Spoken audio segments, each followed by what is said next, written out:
Hello बच्चों, let's read this question. So the question says, genetic engineering has helped to create animals with special characteristics to meet specific requirements for human welfare.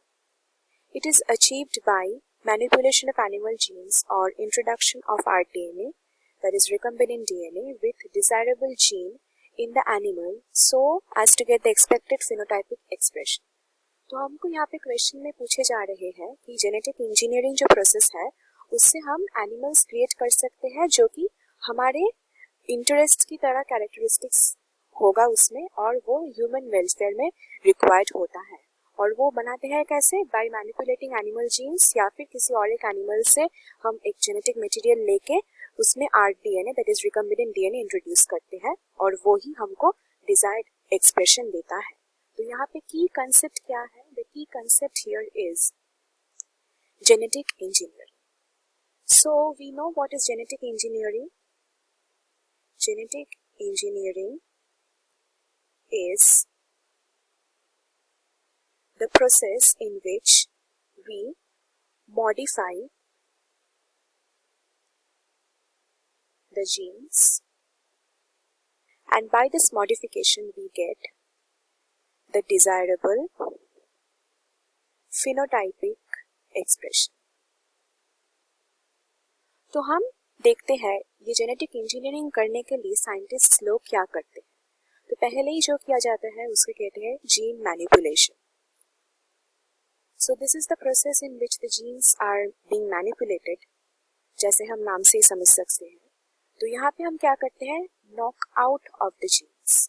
Knock out मतलब body में जो jeans है किसी एक organism में वो हम लेकर रिमूव कर देते हैं, उस ऑर्गेनिज्म से हम उसको बाहर निकाल देते हैं और देखते हैं क्या फंक्शन।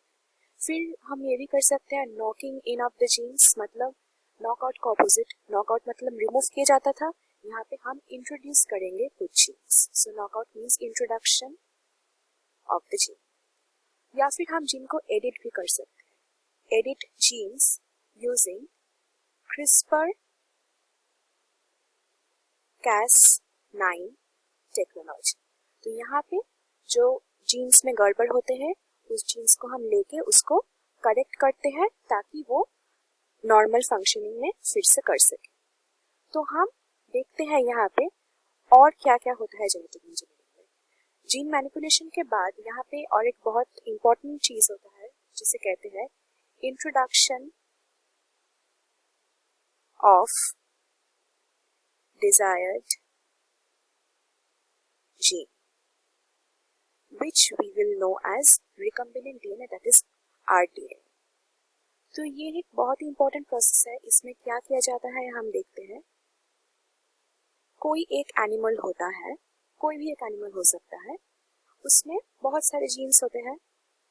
हम जानते हैं एक एनिमल्स में जीन्स होता है, तो वो जीन हम लेकर उस जीन को हम आइसोलेट करके उसको किसी और एक एनिमल में ट्रांसफर कर देते हैं। मतलब we will take this gene and we will transfer it to another animal. तो जब ही ये जीन एक एनिमल से जाकर दूसरे एनिमल में जाएगा,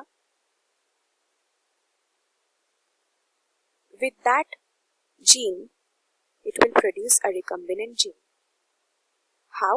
That is, from one animal we are taking a gene and we are mixing it with the gene of the other animal. तो जो दोनों जाके मिक्स होकर एक रिकम्बिनेंट जीन देता है और वो रिकम्बिनेंट जीन एक डिजायर्ड एक्सप्रेशन करता है जो कि हम चाह रहे हैं कि ये एनिमल ये एक्सप्रेशन करेगा और वो रिकम्बिनेंट डीएनए डालने के बाद वो ही एक्सप्रेशन करने लगता है।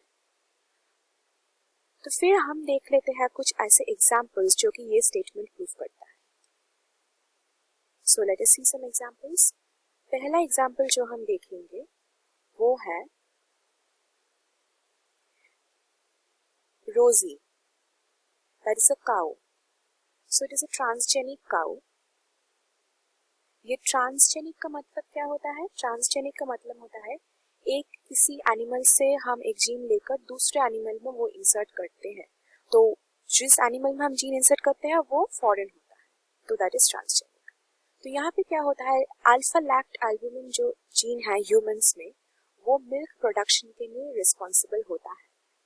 ये अल्फा लैक्ट एल्बुमिन जीन हम लेकर रोजी जो काऊ है उसमें इंट्रोड्यूस करते हैं। So the alpha lactalbumin milk production gene was introduced in रोजी.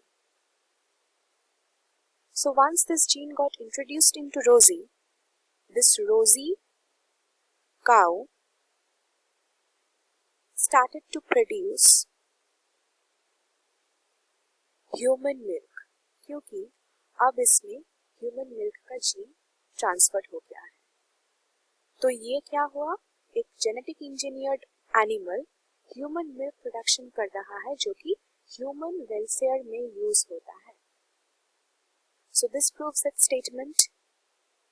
Next we are taking another example जहाँ पे हम इस स्टेटमेंट को प्रूव करते हैं, that is a super mouse. So what is this super mouse?